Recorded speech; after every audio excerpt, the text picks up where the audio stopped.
Go. Okay, it appears to be going. Hello, everybody. Here we are.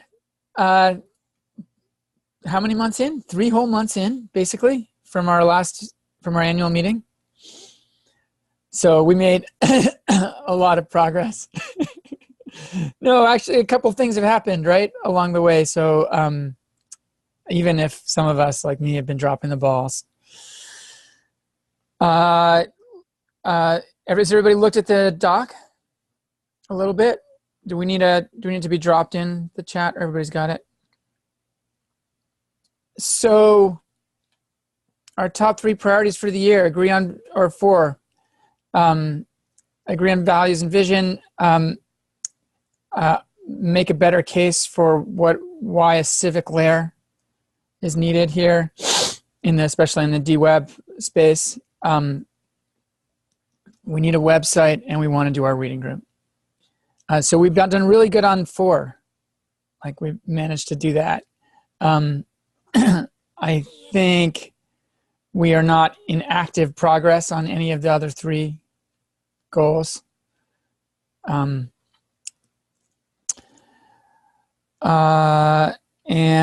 did you just paste those in, Matt? Those OKRs, or were they there for a while? Oh. I set up the doc like this, so I think nothing has changed since I set it up.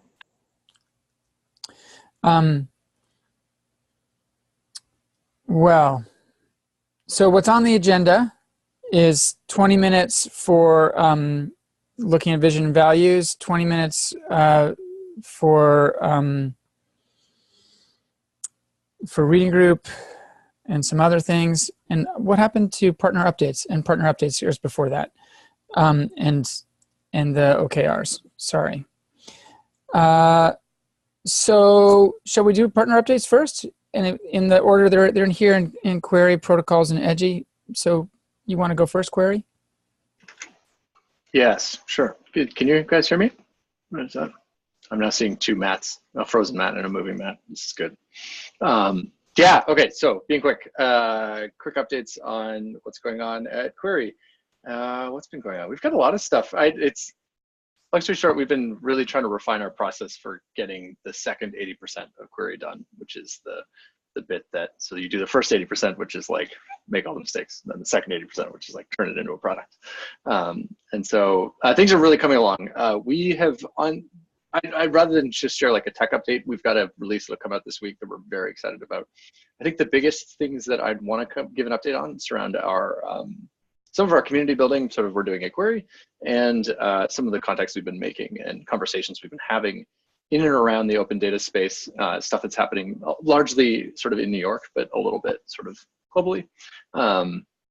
The biggest thing is this quarter we tried really hard to adopt a RFC process in a pretty like regimented request for comments process, and that's on both a community frontier and like a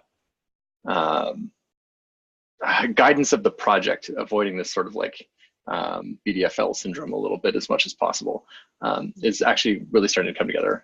So as a team, we're really enjoying it. We've had our first sort of outside contributors. We've had somebody from Cardo actually contribute a feature to Query around geolocation, which has been really exciting. And they've gone through the process of speccing that out and sort of defining the spec with us, and which means that everybody at Query can sort of collaborate on contributing to that spec, which has been really fun. It's been really neat. We've also, and then sort of transitioning that into some of the conversations we've been having around open data, we're finally, like, after sort of putting what we want to do surrounding structured data and sort of self-sovereign structured data. I've been calling it little data instead of big data. It's just like tiny stuff assembled by communities and owned by communities. That is starting to get more and more interest, and more people are starting to show up at our doorstep asking questions just about this general topic. I've had a few conversations that have sounded extremely data together, and a few things that are starting to sound very data together. There's the most recent obvious example is a company here called Hester Street, which organizes like self-sovereign data buy-in for the people. They're organizing a meetup coming up. We had a satellite conversation about a satellite conference of OpenCon, which is the main one is in Toronto. We attended that here, and it sounds like there's a lot of sort of like stuff coming out of the library space around trying to understand OpenCon or Open and the relationship between Open and a little bit on data. But yeah, anyways, I don't want to, yeah, things are going really well at Query. We're expecting some fun stuff to come out, but it's, I don't know. This is a really mishmashy update because I'm in the middle of trying to get a product out the door. I'm so sorry. Hopefully that helps. Any questions? Go ahead, Don. I'm just wondering if you could answer the question in the chat about, is self-sovereign data prevalent, and maybe prevalent in what communities? Yeah, it's not a term. It's a term that we've been sort of like flowing around in the office. I don't really think that it's sort of like, because we've been working on the self-sovereign identities, which is a part of the sort of subcommittee side project of the W3C. But it's just been this, the easiest way I have of like referring to. So I don't think it's being used anywhere to answer the question. But it is something that like, I think there are lots of examples of it already in the world. I think like Public Lab, a lot of stuff that we would traditionally call like community science can fall in that category, I think, but it really depends. I think it's really interesting, like, you know, I have a dual reaction to the phrase. I think when Don first started not using, when you start talking about data stewardship instead of data ownership, Don, about a year ago is when I remember hearing you talk that way. I thought, oh, maybe we have to be careful about how we, you know, whether we use the old terms. And so sovereignty is one of those old terms. On the other hand, it's kind of, I mean, it may be that sovereignty is precisely what people want to reclaim when it comes to the use of data. So I don't know, it's interesting.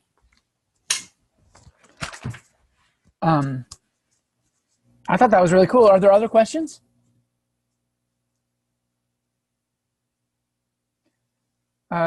Protocol, you guys want to go? Sure. Can you all hear me first of all, or give me a, yeah, okay, we're good. And new headphones. Matt and I will do a tag team. It'll be perfect. Let's see. Lots of things are going on at Protocol Labs as per usual, and a lot of what I will be focusing on and what the group of people at Protocol Labs who are interested in data stewardship will be focusing on is bringing a little bit of structure to the parts of the org that might overlap with this sort of work. So I don't remember the last time everybody talked to us, but it doesn't really matter since probably some of you weren't there. The point is that now we have an official working group called Decentralized Data Stewardship. This is great. And I spend a lot of my time trying to sort out the different working groups called across Protocol Labs to figure out which of the bits can become more of a product-focused approach to doing data stewardship well. So Brendan, it sounds a bit like we have the same update, trying to get structure around many things to move forward together towards a future where we produce something that people want to use and not bits of things that are half done. I'm going to pause for a second and then just going back and forth. Matt, is there anything you want to add to that first point? Yeah, there's that, at the meeting that Michelle was not able to attend, at the last meeting in Toronto, we spent a lot of time talking about use cases, and there was a pretty clear consensus of it's really important to get clearer about what the use cases are and to choose really good use cases that articulate what this data together vision is, and encourage people to build products around it or build solutions around it, or at least document those use cases. But with a strong inclination towards don't just document the use cases, actually build stuff, because when you build stuff and put it in front of people is when you start actually developing a more nuanced understanding of what they really need. So all of that was there in the discussion, and we basically said, we can't put this on the roadmap for data together because nobody was able to clearly say what they were going to work on. So even though it's not in our annual OKRs as an organization, it's something we all care about. And the work, like Michelle is right now in the process of writing up a proposal for a team that would work on stuff that is definitely relevant for Data Together. But we can't say that work's definitely happening because we're in the period of proposing a team and framing what it is we'll be working on. So there's definitely stuff is going to happen that is focused on use cases that are relevant to Data Together and product development that's focused around it, but we can't get too specific right now because we're still working on it. That's a beautiful way to pull it all together. Thank you, Matt. Exactly. But I'm feeling good about it. If you had asked me a while ago, I'm like, oh, I'm not sure. But as I've been talking to Matt and other folks, very positive right now. We'll get there. We'll get there. Matt, sorry, let's see. I think those are the biggest. That's the top hitter, and I don't want to take up the entire meeting time. Matt, was there anything else that you want to hit on? Just the two other things that are on our OKR. So basically expressing the vision more clearly is something that I now have pretty much all of my time articulated to, is writing and communicating along those kinds of lines. So I am available and thinking about that, and I'm almost floundering over having a little bit too much time, and I need a deadline. So if anyone wants to help me give structure and framing and like, I'm going to write about this and I'm going to get it done by this date, that would actually really help me. Let's do that if you want to jump in and prod me. So there's that, and then very, very timely. Apparently Flickr is taking down Flickr Commons very soon. So there's been this whole scramble on the IPFS team of people saying, hey, we should rescue all those photos and load them on IPFS. And so that's obviously a Data Together type of thing, a sort of data rescue activity. And that's, I haven't really jumped in there on what they're doing. I think that the Archive Lab has been pretty prominent in that space, so MEC and that crowd. But yeah, just floating it on everyone's radar.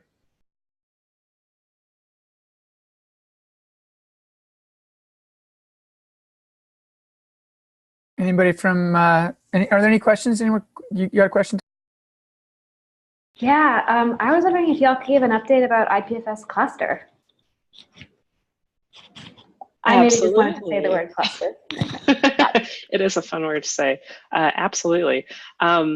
So it's kind of the same update as with decentralized data stewardship. We're not creating a new group, but the point is there's so much overlap on things at Protocol Labs that help with data stewardship that the effort to get my hands and our hands around what a product might look like in that space is also the same task of helping cluster, as that team says, turn themselves into a better product, like where people on the internet can go to somewhere and understand what the scope of what they do is and what they don't do is and what use cases they're trying to go after, and not make it a boil the ocean, do all the things, but like these are the specific use cases that we're going to get feedback from and then build something that helps those groups of people.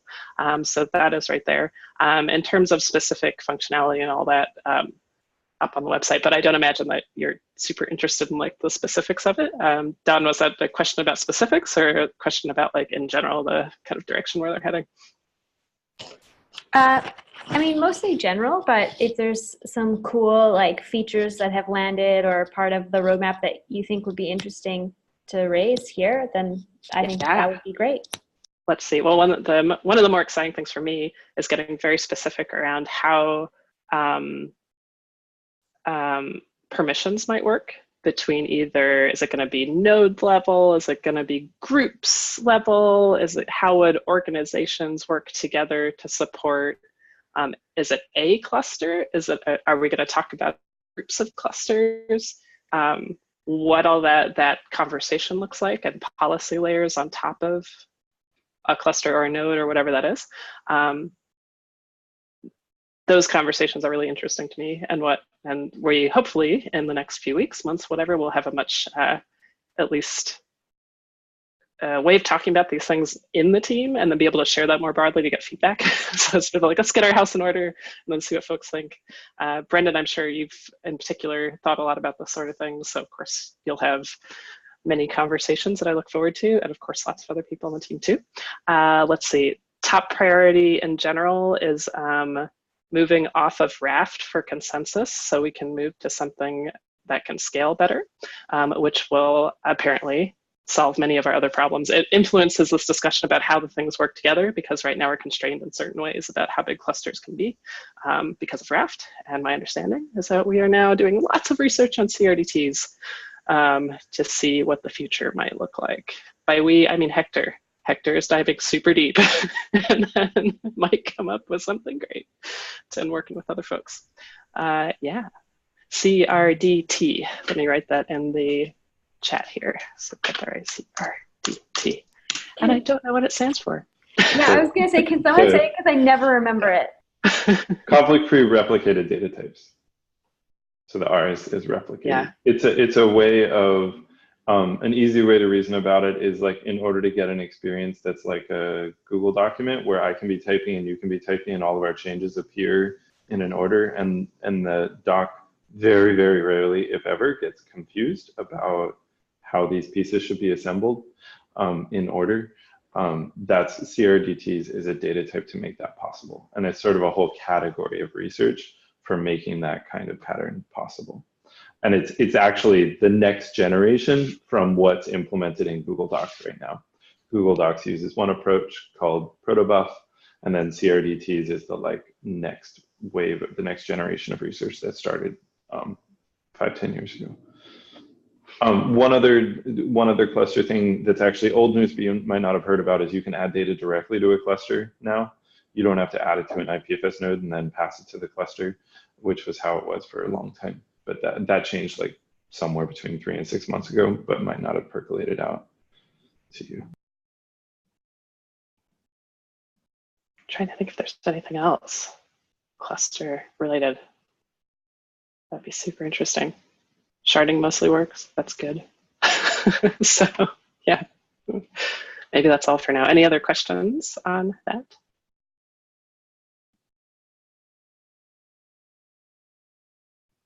You know, I mean, this is not really a question. It's sort of moving into our update, because we now have this like, this infrastructure on the Canadian compute stuff, but it's not running anything really.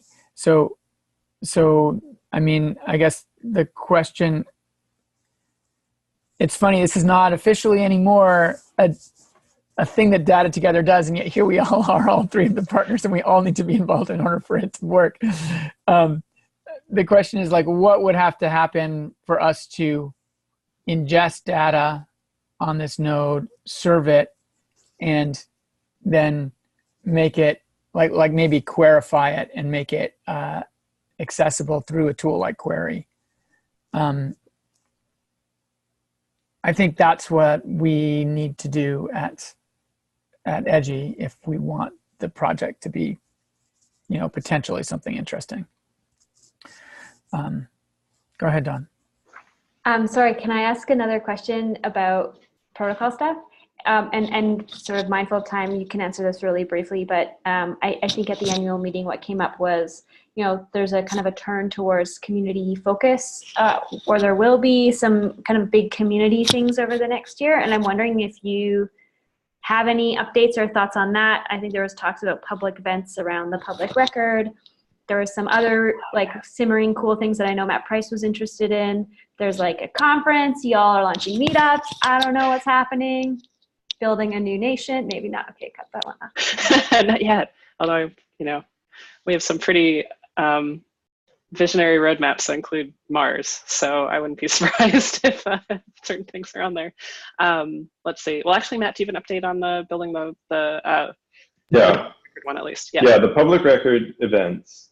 Basically, what's happening this quarter around that is me writing about it and doing my best to give as clear as possible of an articulation of here's the idea, and here are some thoughts on how it should be done, like making the case for why it should start as a sort of grassroots first thing rather than high profile event with famous names first. And so that and maybe some initial conversations about the actual planning, but really the planning for those events will start in the beginning of next year. So that is coming along. And if you want to participate in that writing, it's in that bucket of writing I need to do, and it would help to have people helping me, people prodding and saying, hey, write about this, and giving me a deadline. So, so there's that. And then the community stuff, we now have a community team on the IPFS side. So we have Terry Chatborn and Portia Burton, who are community manager and community our first community engineer. And we're doing some stuff, shaking up our community, the weekly calls and things. But as far as it impacts Data Together, I think it's more, yes, there are going to be more meetups, but there won't, again, that'll be more in Q1, that there'll be a big push of like more events and things. So I mean, Q4 is always so short and kind of distracted. We haven't committed to do like a lot of events and community activities, and which gives time for these new community people to like digest their new jobs.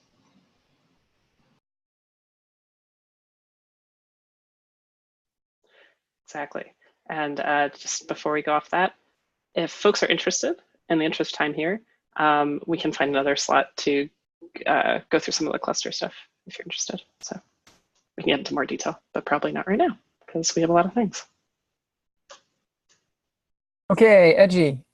Who is most on top of things at Edgy? Does that have to be me? That would be shocking if that were true. I would love an update. Say it again, Kelsey. I could take some of it, but you should lead.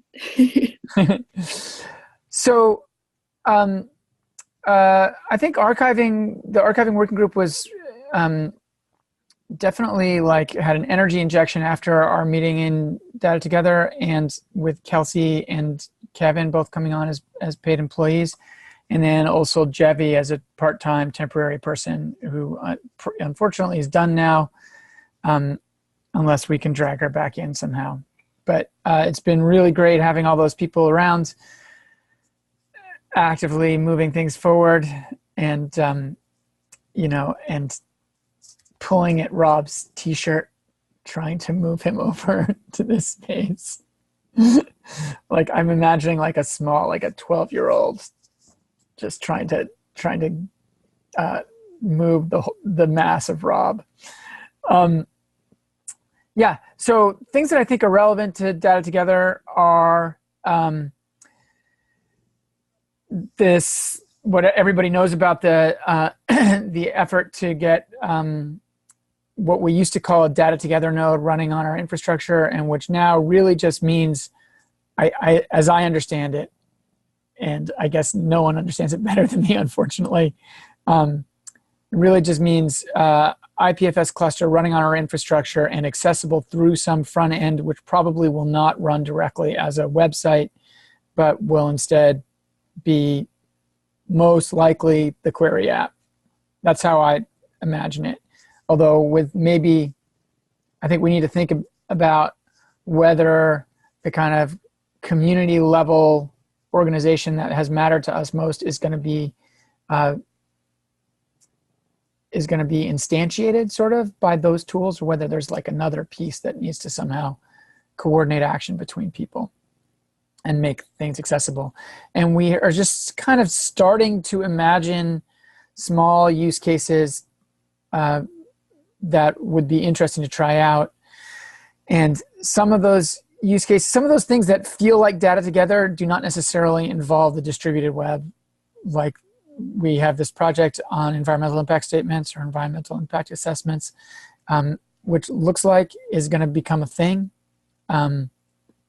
maybe, and which in its current form has no DWeb elements in it. So the sort of DWeb part of it, the IPFS part of it, would be a long-term goal for some future vastly expanded version of the tool that we're hoping to make right now. But it still feels like thinking about how communities relate to data sources and what it means for there to be like meaningful relationship between data and the people who want to use it. So it's actually been really cool for me to think that way. So there's the EIS thing, which I think is relevant. The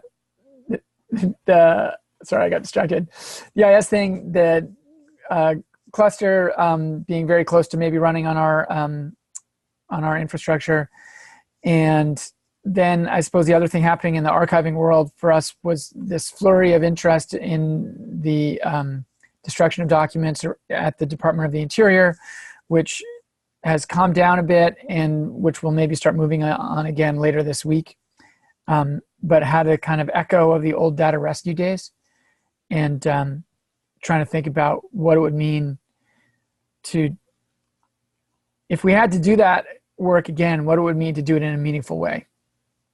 You know, and it's, so I felt both that we still were nowhere on that in terms of having a practical plan for what to do if data is really endangered. But on the other hand, that we have a way to talk about what really matters, and that isn't nothing. So I felt like that was an interesting moment for me.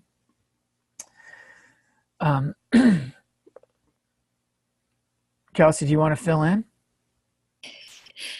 Yeah, well, I think actually the version of our update that I could give ends up being very similar to what Brendan and Michelle were saying, which is we're moving concretely towards having users and use cases and having a development process that feels a lot more like building a product than like, I don't know, ideating, I guess. Just building whatever it was before. Whatever we were doing. We're definitely moving towards a product style of development. I'm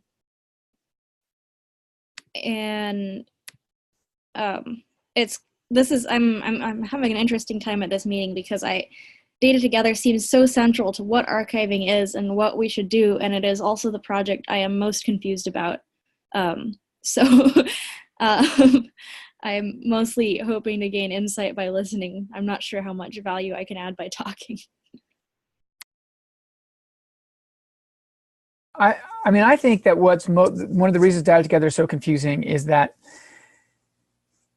it's, you know, it's the things that are now like contained within the scope of Data Together are not very technical, and yet the actors and the partners, even Edgy has kind of like a tech building aim for it, and of course the other partners are busy doing all kinds of things in the space, and so it's sort of a weird the scope is a little odd and a little hard, a little I think a little funny to come to grips with, and that's one of the reasons why it feels confusing, I think, but there might be other reasons. Go ahead, Matt. Well, and it's also remembering that it grew out of one specific use case, which was data rescue, specifically at a time when that was looming less large in everyone's thinking. Everyone was more in a reflective mode and rethinking that whole scenario. And so that use case got really fuzzy really quickly as we started analyzing it. And then that was a lot of this last year was that, and then focusing on other things and just reorienting. And now we're again in a position where all of the partners, as obviously from the updates, all of the partners are like, okay, a big part of what left this being fuzzy was that we were not getting specific about, we weren't able to get specific about what users we're building for and what are the use cases we're satisfying for them. And so now we are all firmly doubling down on that. And meanwhile, the technology did move forward. Our understanding did move forward. Our understanding of each organization's understanding of the partner organizations has grown. So it's like the collaboration evolved, and everyone's now doubling down and like really getting specific in ways that I think are going to be more starting from a well-aligned point, and will grow in a way that's easier to stay aligned because of the collaboration. We should move on. Well, I guess I want to say that I think Kelsey's update is actually the more important one, just the way it is for you guys, that it's the thing that has mattered most at Edgy is trying to transform how we work and what we work towards and get clarity about that, just like Matt was saying. Don, you had your hand. Yeah, can I throw another Edgy update in, which is super brief? A journal article which Eric co-wrote, many of you reviewed and left feedback on, was published, which is about data rescue and data together. Ooh. And so it is open access in Geo, and I published the link and I dropped it in the Zoom. So for those of you who maybe didn't, or you saw a version of it and it went through a couple revisions, any thoughts or anything? And maybe it's helpful, maybe not, to see how someone else reflected on this whole thing we've been through over the last year and a bit, with a perspective on data rescue activities and what being in a partnership with you all wonderful people might look like, or is looking like. Okay, so that's so much stuff, actually. That's cool. That felt good to hear all those things. The OKRs, I feel like I know less about what that acronym means than anybody else on the call. And maybe someone else can say something about what, go ahead, Kelsey, you do it. Yes, objectives and key results, OKRs, are a way for a managing body to determine success or non-success. Typically, they are set to be checked in at a given deadline. You take all the objectives that you have and you line them up with metrics that you can objectively check against. You see what I did? I had objectives and then objective checking, which are different. So in theory, if we look at these, we should be able to, at a later point, assess them and say, did we or did we not accomplish this? And if partially, what's left?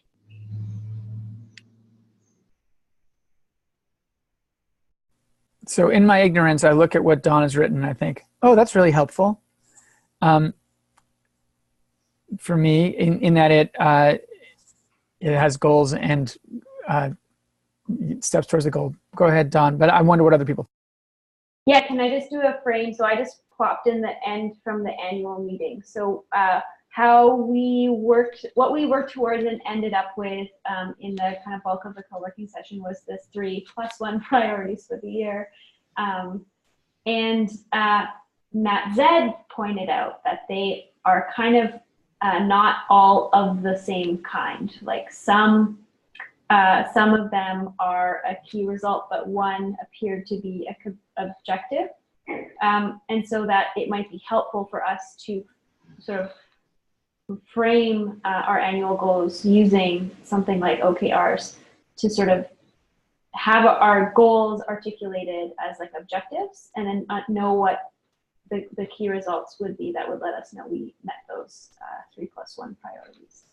So that work was done at the very end of the annual meeting by Matt Zed.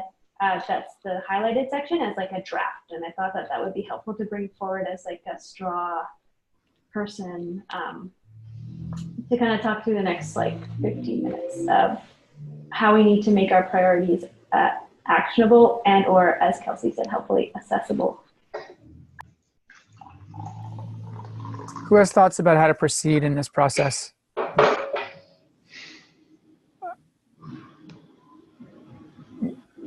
I guess I feel, like I say, like I know less about this than almost anybody else about how this is normally done. Go ahead, Michelle.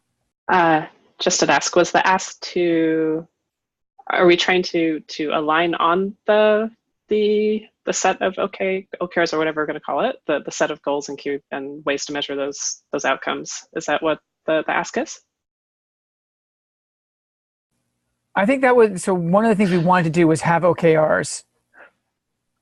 And it seems like it's going to be hard for us to agree to specific language right now, but maybe if we had a discussion of what is good and bad about this this instantiation of them, then we could move forward in the near future. Go ahead, I Matt. see. Well, I'll also throw in, because I know that Michelle is skeptical of the whole concept of OKRs. It's okay. But And well, I gotta no, let it but so the design exercise that we did, it was not, I don't think it was framed as OKRs. It was framed as like, let's figure out what our priorities should be. And then at the very end, I threw together this thing that you see as an example of those framed as OKRs, which was just a way to show this distinction of some of the things were pragmatic key results. They were like sustain the reading group, and others were more like broader objectives. And so we don't have to operate within that frame of OKRs with a group of people who don't necessarily know that term and don't necessarily agree with it, especially when one of the people who knows a lot about it, is sort of skeptical of the whole framing. So really the key thing is that what you see written there are the outputs from the design exercise of like, this is the stuff we've chosen to focus on. How are we going to express it to ourselves so that over the coming year we can easily check in and have some sense of measuring, are we making progress towards these things? Did we forget to work on something that we all agreed was important? That kind of thing. So if you have ideas about where to go with that, this would be a good time. Can I actually ask Michelle, what's the pushback on using this framing? I'm really curious about that. I think it is a good thing to have outcomes you're trying to hit. I think it's really hard to define those well. I think this group probably, like Matt said, is better at doing that than a lot of other people, because this group is used to thinking of things, well, you should see some of the sentences. A lot of times, if you're not used to thinking about things analytically, I'll put it that way, you end up with OKRs that are like, build this feature.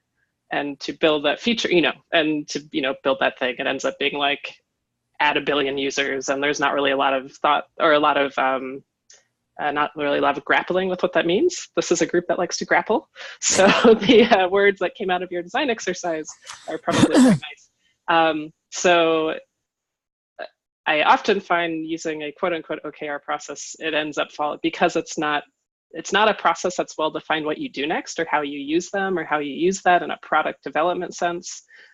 It ends up just being a list of features. And then you end up in the place we're all at now, which is like, well, that's great, but we need a product. And I feel that there are other processes that are better crutches to help a team figure out how to work together to build a thing people actually want. I've been in lots of organizations where you can get there and still call it an OKR, because organizations that are used to calling a thing an OKR, I'm like, I don't care what you call it. You want to call it OKR, it's fine, but it better be like outcomes or metrics towards those outcomes. That makes sense. Yep, and just a personal thing of like, that's a 3-word thing, but it's 2 concepts. Why? It's outcomes, key results. Key results is 1 word. That makes it confusing. So I just have also a very specific annoyance with that word. But the bigger thing being, there could be a better way, or I feel like there are better ways to help you towards that product conversation, which is the one we're all trying to have. But the example list that you all came up with looks lovely. It seems like maybe you're already halfway there, very close to having a list of ideas of things you want to shoot for in the next year. Like we might not be so far off from where we want to be, and we can continue with that design process that you started and articulate further here. Yeah, what do you all think? Well, to that, I would then jump in with, I think, having coached many people on doing their OKRs, there's the first one, the first objective that's in bold, sustain healthy energy and shared intellectual exploration, would be totally fine as an objective. Basically, we could do a round, not on this call, but in the coming weeks, we could do a round of tightening these up, so that the objectives are aspirational objectives, that if you read this the list of three or 4 objectives, it's like, yeah, those are inspiring.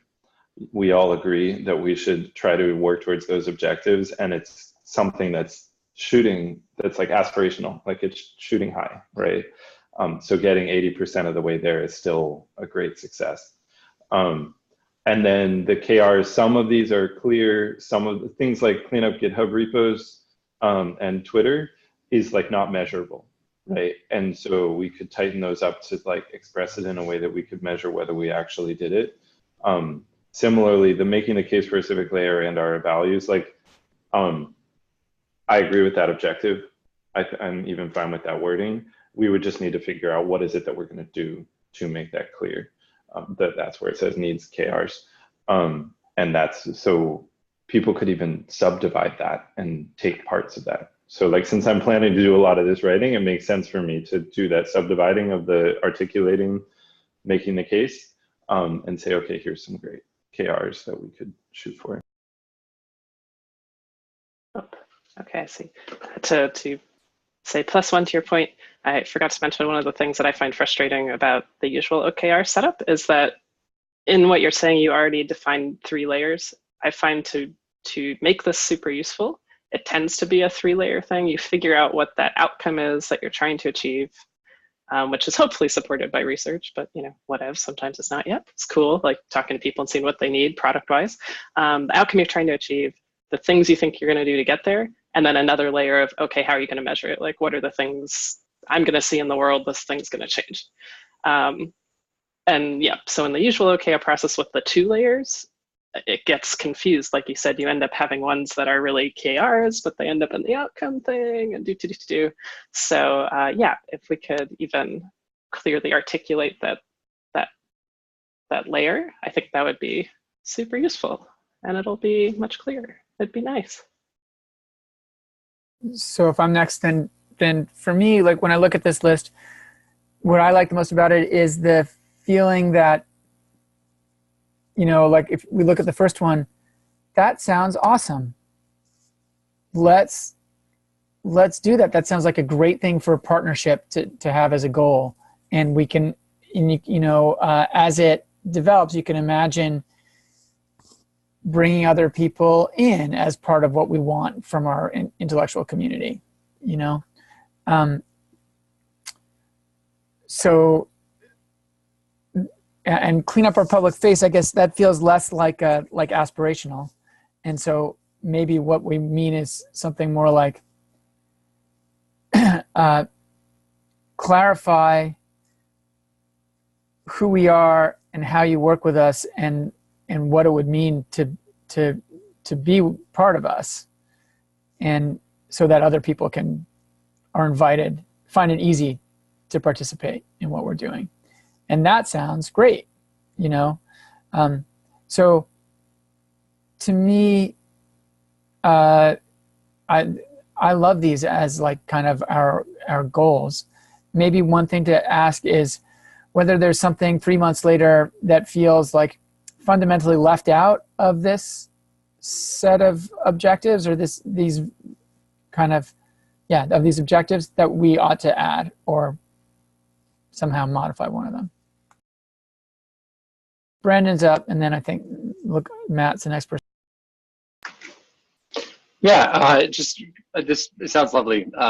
Just trying to pull together some conversations we've also been having on the archiving working group side that I think are slightly applicable here. Is like sort of been talking a little bit about how like doing stuff can sort of really help keep with the sense of momentum. And so I just want to put to the group that as we're having the OKR discussion, I think one of the things that I'm sort of personally targeting, and I think we're going to target a little more at Query, is like carving out more like distinguished time for Edgy and Data Together work, like in a sort of concrete, like, okay, cool, I'm going to set aside 3 hours on Thursdays to work on the website and just like sort of move stuff forward.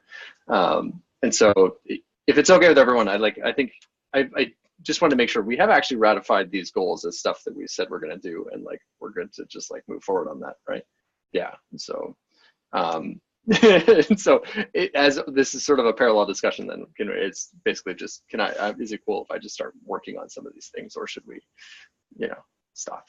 maybe Don jump in quick, 'cause it seems like Yeah, it's this is a quick jump in.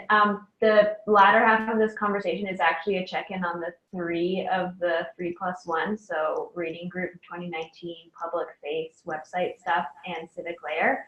So I was hoping we would spin out some to-dos from that, or talk about who has interest in availability. Matt, you want to go? I like that. May I please achieve the goals? Basically, yeah, agreed. We've already agreed on these things.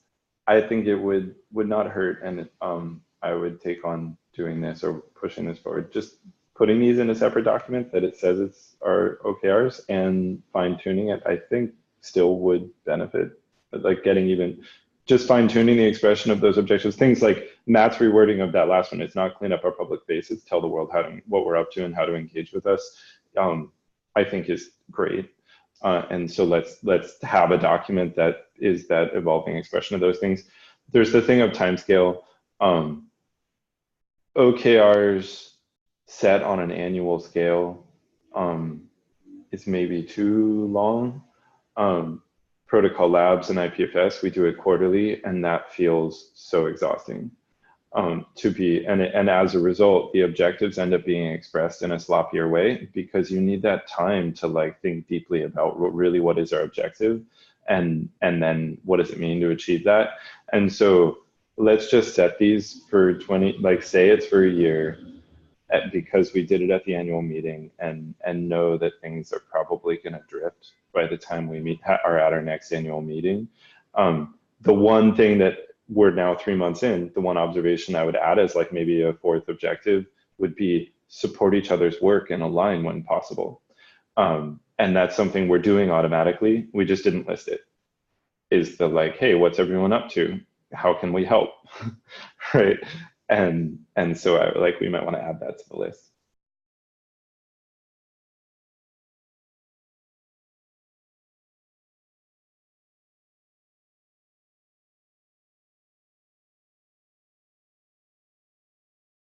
I just want to briefly push back maybe slightly on a year is too long. I would agree in most situations, but I also think that people have so little time, they're able to actively contribute to this work and this organization directly, that it's hard to schedule anything at all on a closer time frame than that. So while I would normally agree, I think maybe that's not the case here. That's all.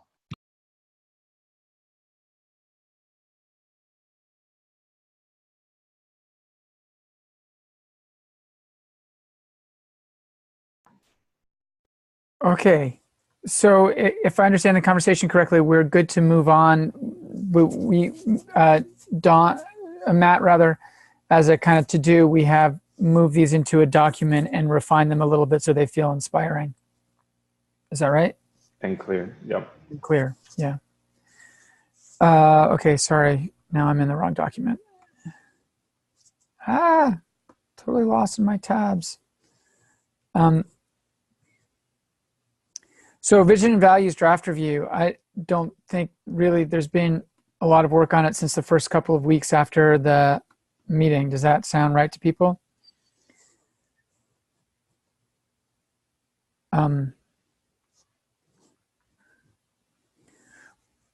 What can we possibly do in the next, say, 15 minutes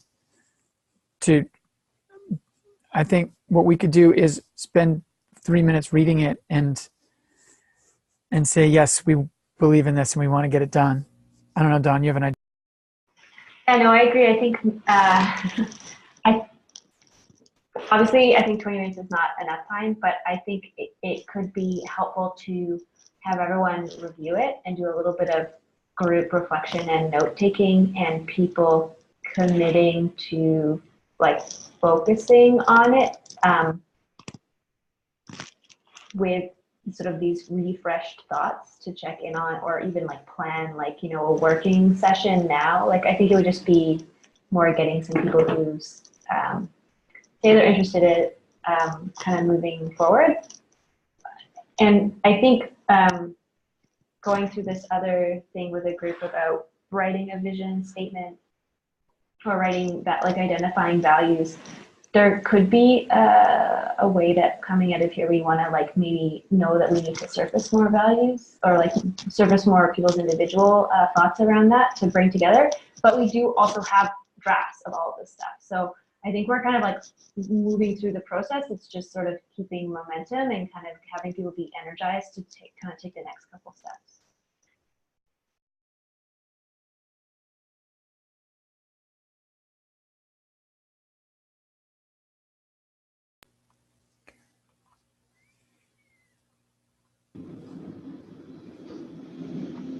So I'm just thinking we're all looking right now for a moment, unless Matt, do you have your hand up?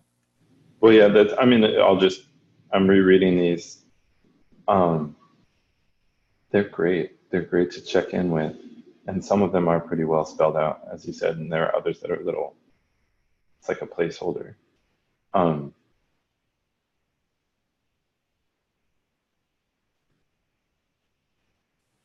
Yeah, I guess that leaves us at the question of, when we sourced these, it was more of a brainstorming. So we sort of said yes to everything.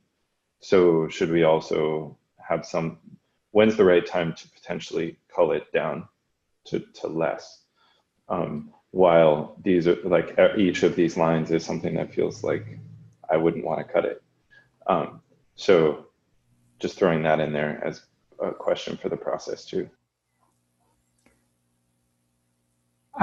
I think like in a talk about data together, any one of these statements could probably serve as a statement about ourselves, but then we have to make a choice about how one of the ways in which they differ is sort of in the different weighting they give to values that we generally share, I think.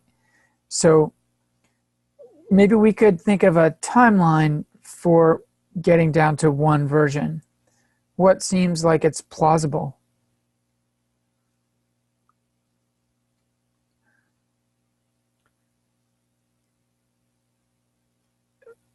Go ahead, Dawn. 6 months. Like I think two coordinating calls. So I think there could be a check-in of a more polished version, but I would say that check-in is where some of the prioritization happens but doesn't conclude, and then that like from that in that last half would be kind of when maybe we would be prioritizing or removing some. So I think we could still be at the stage where we're like soliciting more ideas for a little while before starting to like bring it back in. And do we want that conversation in the doc? Those threads are getting a little bit long there, but we don't really have another medium of active conversation that everybody tunes into.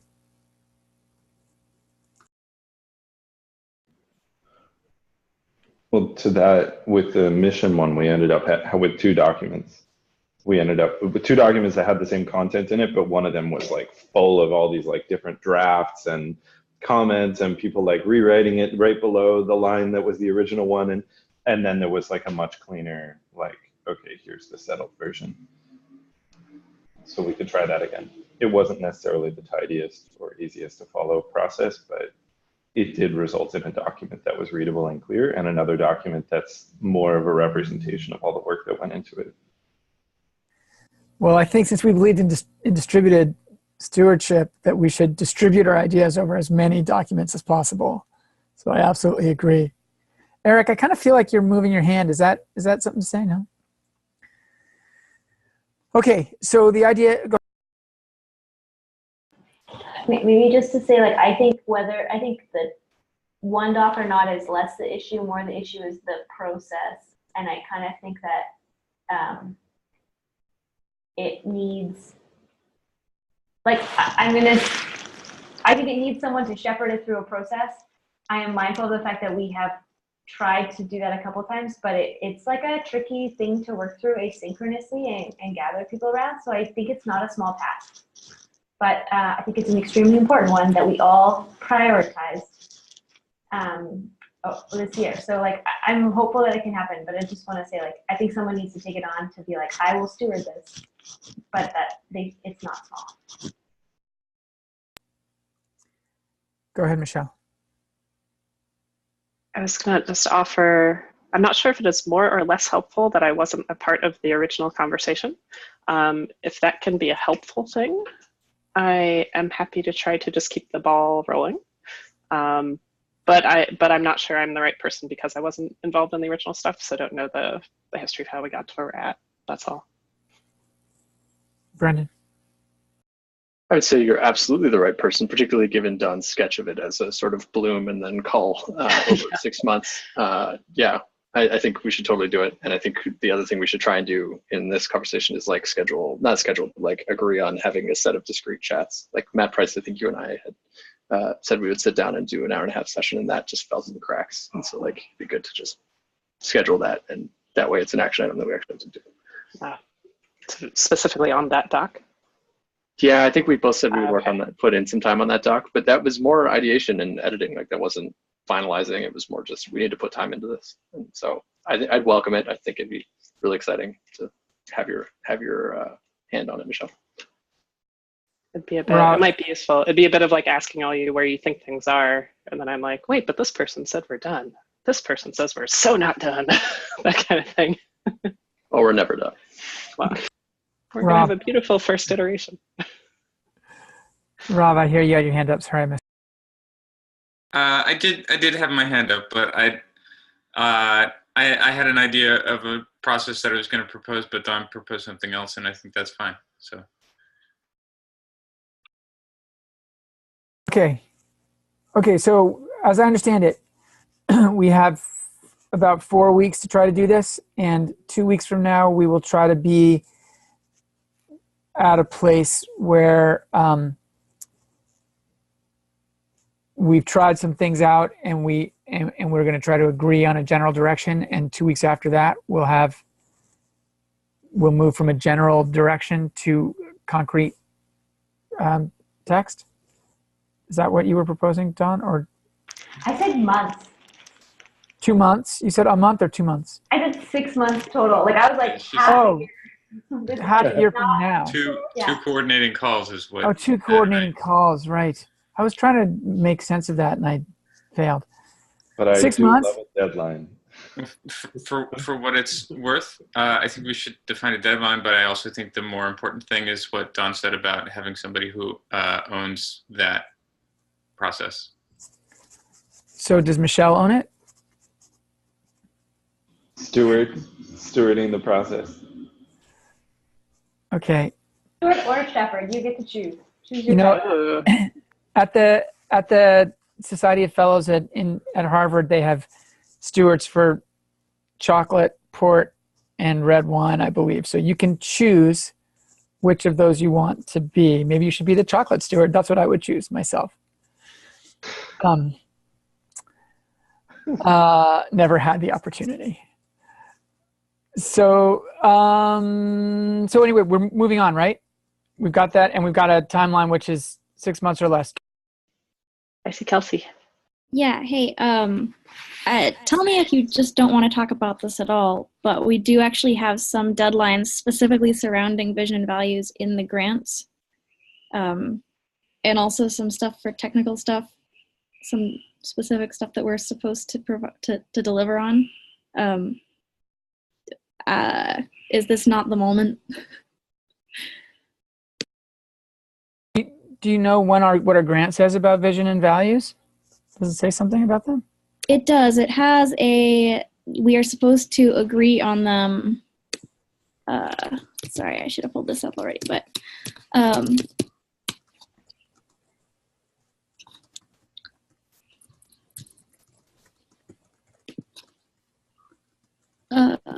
well, the exact date probably doesn't matter that much based on conversations that I've been having with like Kevin and Steph, but there is some obligation that I remember to actually have those agreed upon within the time frame of the grants at least.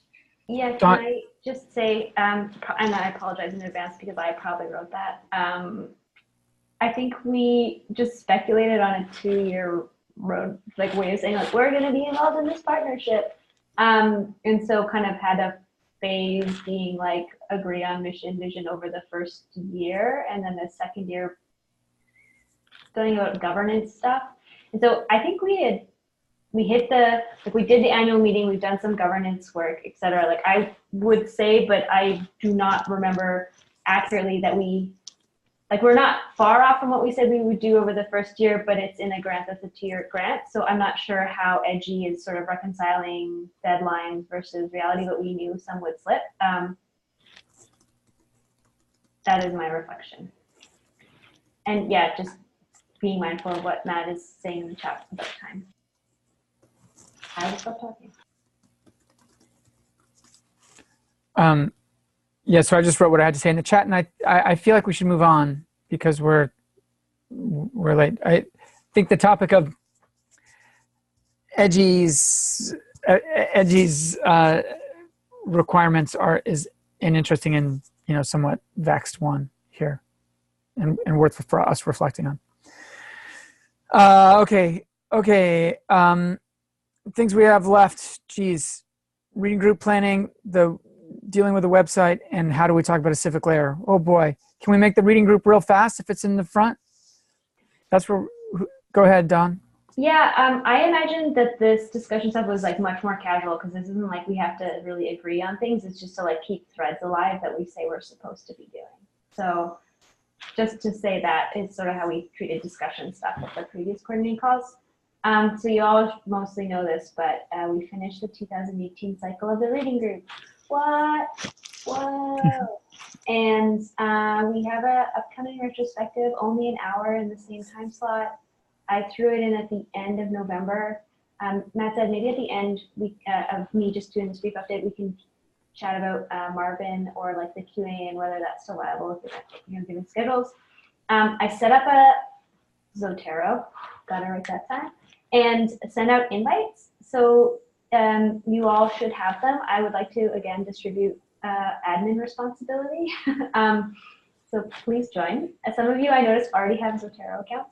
And there have been some open issues on the GitHub repository that I've been trying to collect, both themes for 2019 and things that we probably like some small housekeeping to do before then. And I wanted to just say, please review and add your thoughts and or things, because a piece of it too is like, are there things we should know we need to talk about at the retrospective, which I think is the larger conversation around this.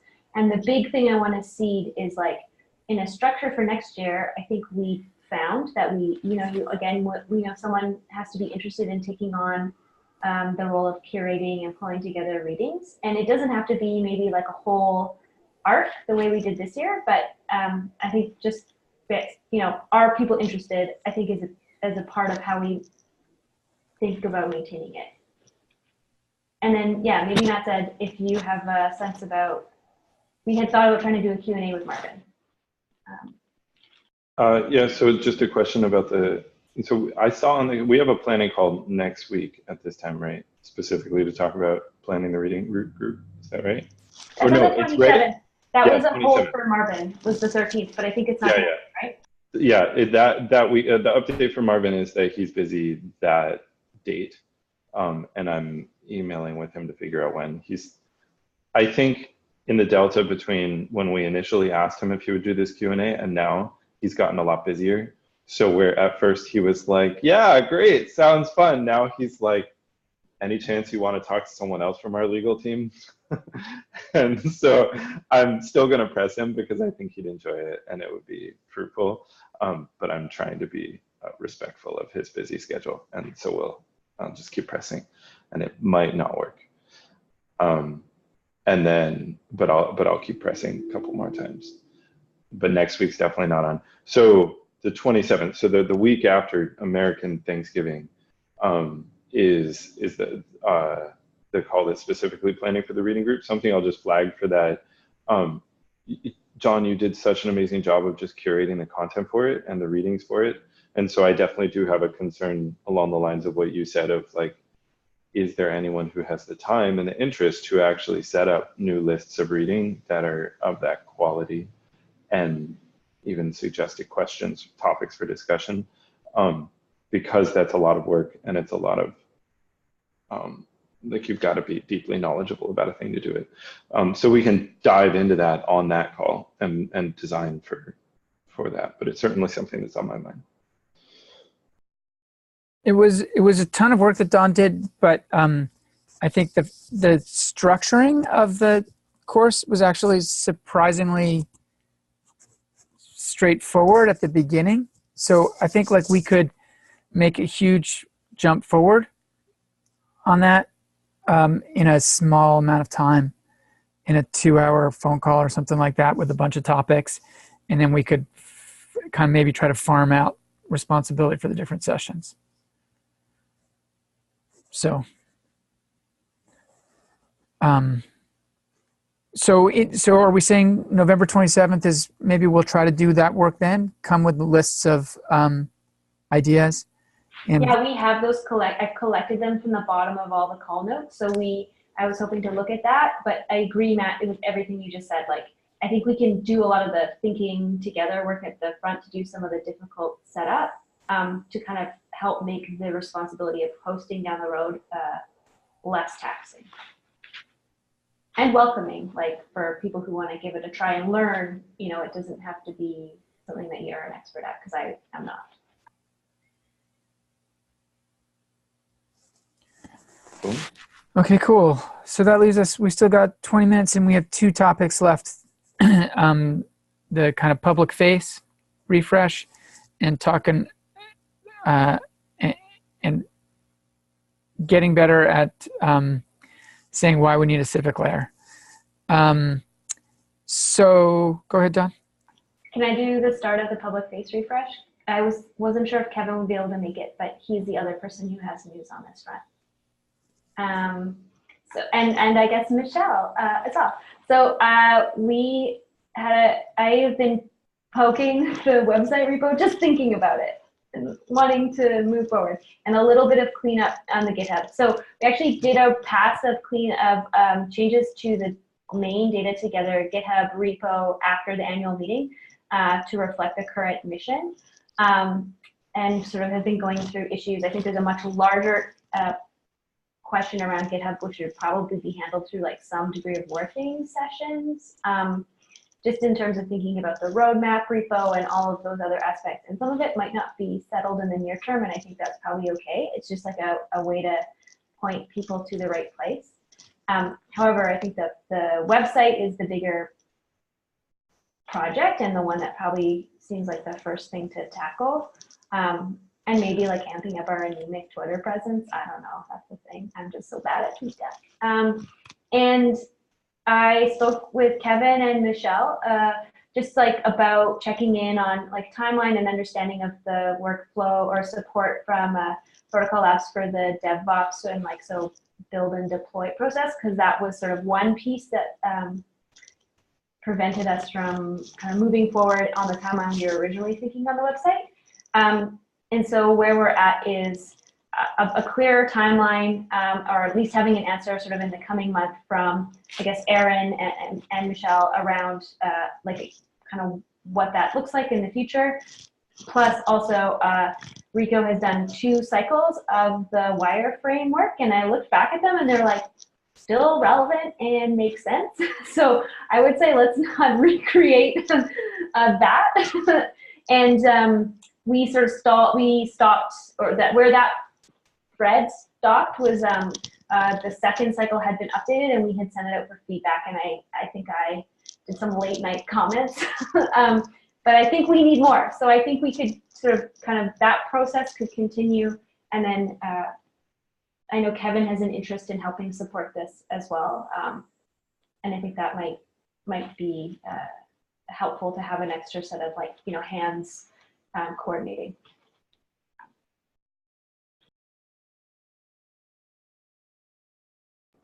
Question and a tidbit of info.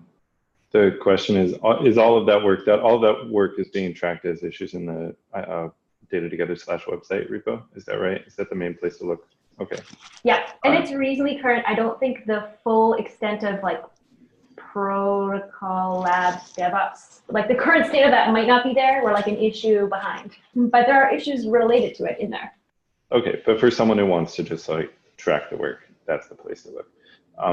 And then yeah, with the deployment stuff, just I think you already know this. Like Erin's like all thumbs up for yeah. If you guys are not already set up to just deploy in a way that works for you with regular hosting, she supports that and is actually going to be pushing for that for all of our websites. So yeah, you've got back in that one, and if you've had trouble knocking on Lars's door, you could knock on Erin's door instead. Okay, cool. Oh, go ahead, Don. Yeah, thank you so much. I'll just say the one piece that I think was giving us pause in it, and it was probably also more like people's capacity changed sort of with the moving parts of when things fell together,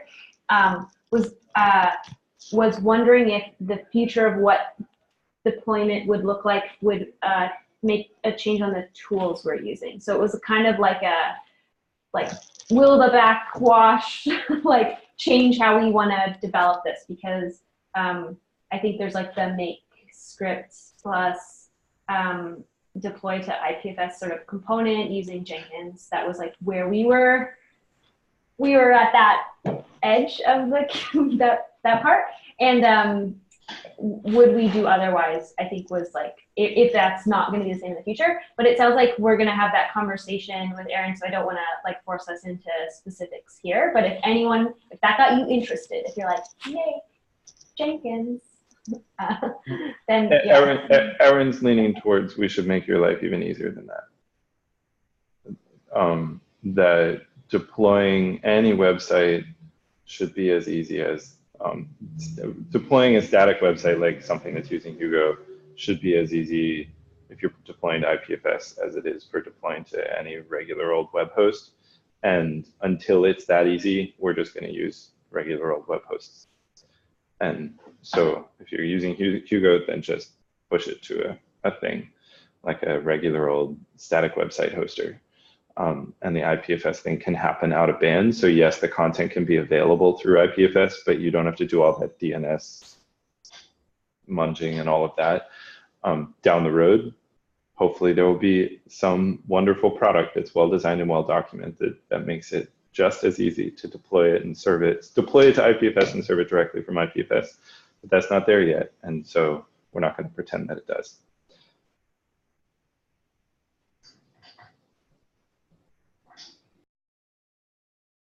But that got really specific. Sorry. Michelle. And just so everyone here knows, Erin's actively tracking all that. I think several of you know that, but everyone else, FYI, in her behind the scenes DevOps land, we are an issue to make sure all that happens. And then to the other, because I think these two discussion topics are not separate. There's the website cleanup, but then there's the expressing, it's like the public face cleanup, which is partially about expressing all of these ideas. One of the ones that's the least fully spelled out is this question of a civic layer, and what do we mean by a civic layer? So that maybe could be our final topic of what do we want to do with that stuff in the coming weeks. Go ahead, Brendan. Actually, no, never mind. Go ahead. Well, that's the goal that has the least clearly spelled out results, right? And I think if we had a bunch of ideas, if we could clarify some of them, that would help. Go ahead, Michelle and Brendan, both. You guys. Mine was just a question. I wasn't sure if, Matt, some of the stuff you're already working on getting your brain around is linked or the same or different than this task. It's all linked and overlapping, and but teasing out like some structure of how we want to converse about these things would help me get specific. So I know that I'm going to be writing a thing that's making a case for why decentralized tools are relevant for data stewardship as a whole. And like, what do we mean by decentralized data stewardship, and why should you care? And that's from a Protocol Labs voice, not a data together voice. And then specifically also applying that to get libraries and archives. Like, why should they care, and how is this relevant to their work?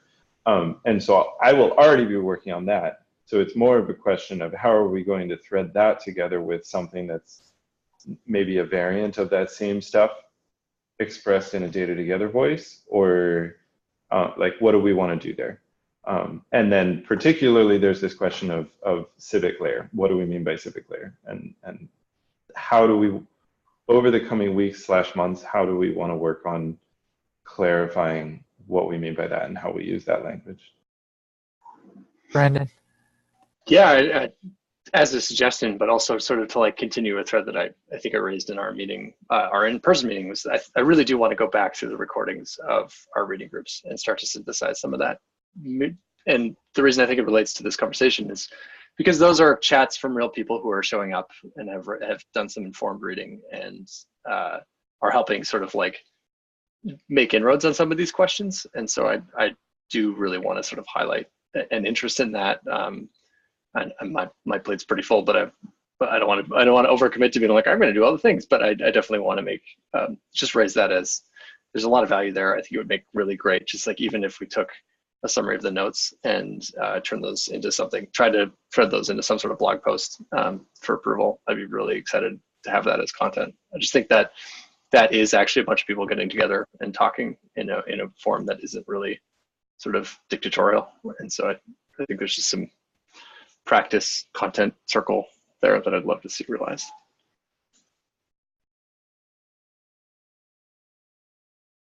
Yeah, and it just might make a nice counter point of like for you to lean against, Matt, as like a cool, I'm thinking Protocol Labs side of things, this might be a nice like just summary of everything that we've done. I also think that just really great thoughts came out of those conversations. I see Don and Matt. Yeah, I'll just say briefly.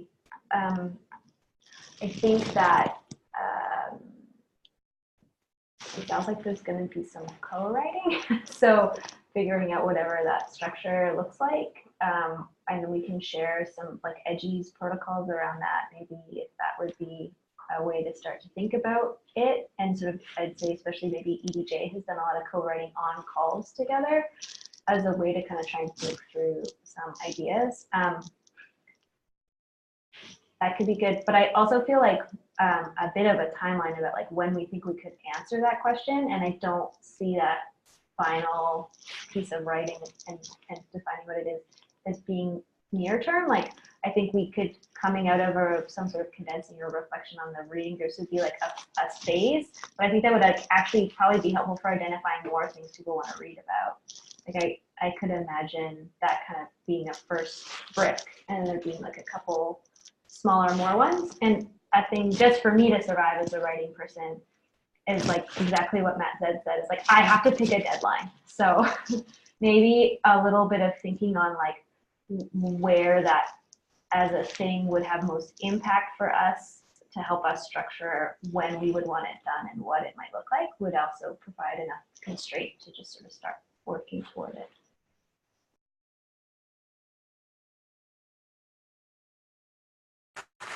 I think we need some kind of a like a strategy. If we don't have immediate sense of like these are the 3 things we're going to write and these are our deadlines, we could at least think what kinds of documents are we interested in writing, or how do we want to distribute our writing to different audiences or whatever.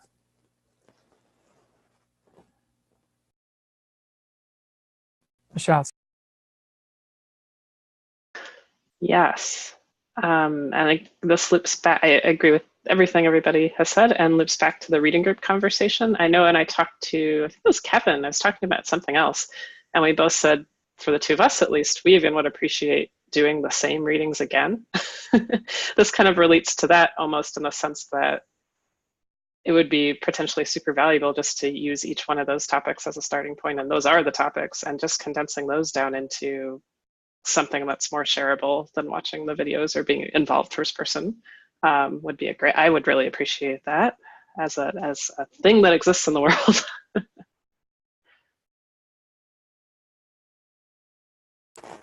I'm just imagining like a reading group that just has the same topics and the same readings over and over again. You know, people do that like with philosophy, and it totally works. Recursive reading group. It's just recursion. Well, and it also becomes something that more people can be the ones convening it and leading a discussion. If you've already read it once and discussed it with other people, you're in a better position to lead the discussion with a new group. So the sort of repeating and grassroots thing. I actually know nothing about EDGI's guidelines about co-writing, so I would love to read about that. I think that would be really helpful for me. So if Don or Matt, if you could pass me info, I would love to read it. But one thing that Brendan's comment, if we were to make blog posts from those sessions, which I'm sort of torn on that, basically, I think we should write something about the reading group itself that sort of describes what's going on there. Even if we don't end up having a blog post about each individual session of the reading group. But I agree with Matt's point, is like getting clear about what are the key messages we're wanting to convey and what are the audiences we want to convey them to. That would allow us to focus our efforts on to figuring out what to write and when to get it out there. But I don't quite know how to make that choice. Like, even if I was operating in a vacuum and it was just me, I wouldn't know how to make that choice right now. Brendan, I see your hand up, and then I'll put myself on stop. Perfect. Yeah, I was just gonna, can I propose that one of the action items for this meeting is we put out a when to meet for just like a introduction to the EDGI co-writing process, and then followed by an hour of co-writing around this with no set aim, like not turning into a blog post, just to sort of debrief it. Okay, I said no set aim, and Don immediately made a face like, no, we need a name. But like, just to sort of have out a debrief on some of the work that happened around the, yeah. I think it would be interesting to, I mean, you suggested that we have like just co-work sessions, and I think it's not a bad idea to do that.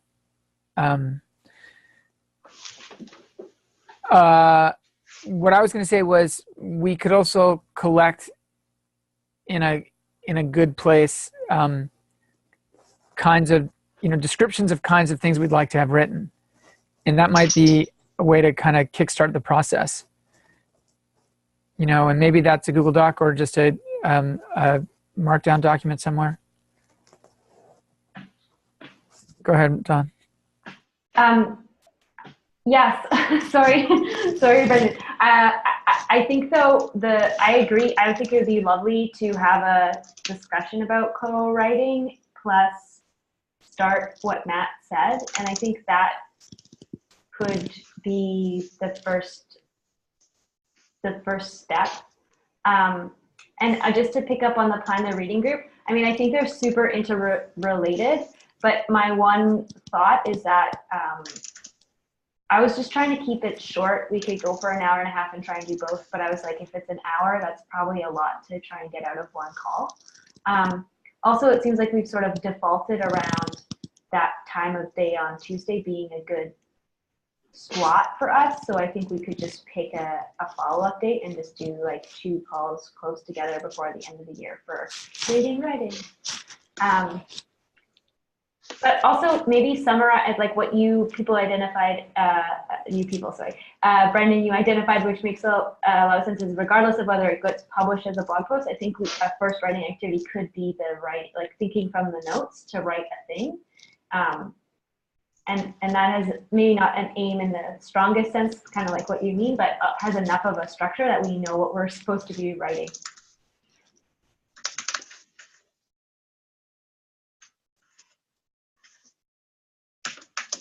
I will also throw out there that Nadia Iqbal and I have been playing with the idea that we both want people who are fellow writers with deadlines to bounce ideas off of and read our stuff.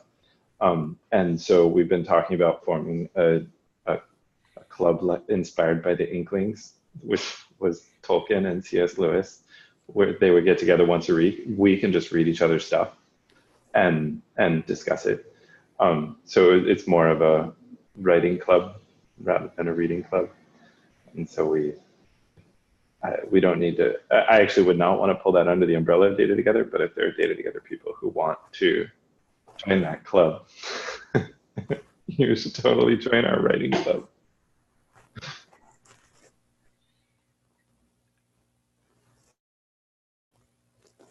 Yeah, so I think those are not all the same thing, right? That we're talking about, and it's hard to separate them because they have some commonality. I think mostly it's around how do we get ourselves to move forward on the things that we want to do, right? And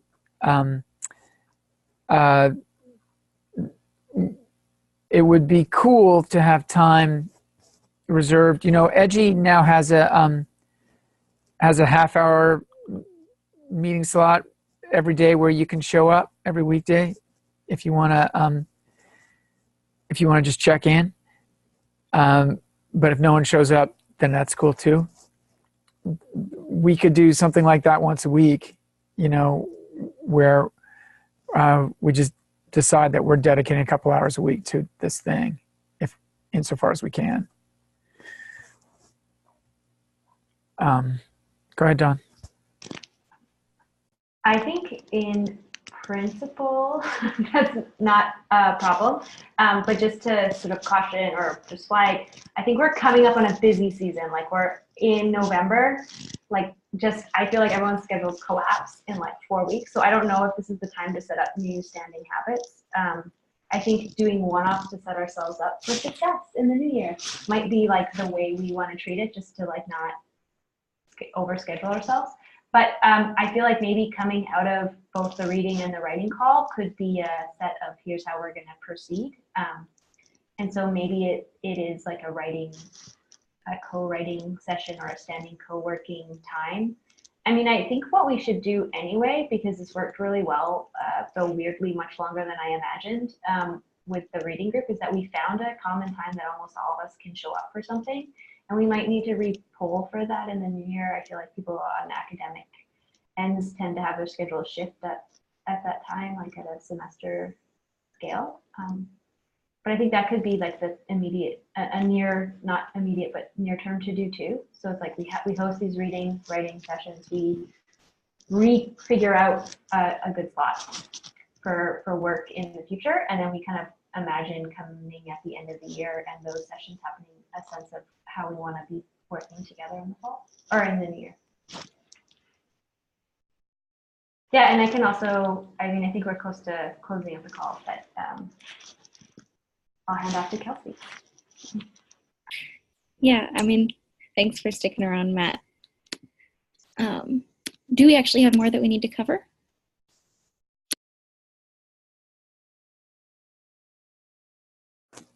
If we're done, then I'll wait for 30 seconds. That was awesome to see everybody. I think we're going places. Some work probably needs to be done with these notes to turn them into to-dos, right? So I'm going to take Thursday afternoon. I'm going to co-work with Brendan if he shows up. How about that? And this will go on. Can go on my to-do list for then. If somebody can write that in the notes before while I close my computer, that's my job. Okay, cool. All right, bye-bye. Brendan, add me on the invite for that co-working, and I will work on the OKRs rewrite. Can you put in the data together calendar? That sounds great. I'll put it in the data together calendar. So I'll see all you on Thursday, huh? So, all right. See all of you on Thursday. You're all lovely. Hey, random info tidbit. Did we already say goodbye? We are. No, we haven't. What's up? Well, we can stop recording. It's literally just a tidbit. Who's got the recording?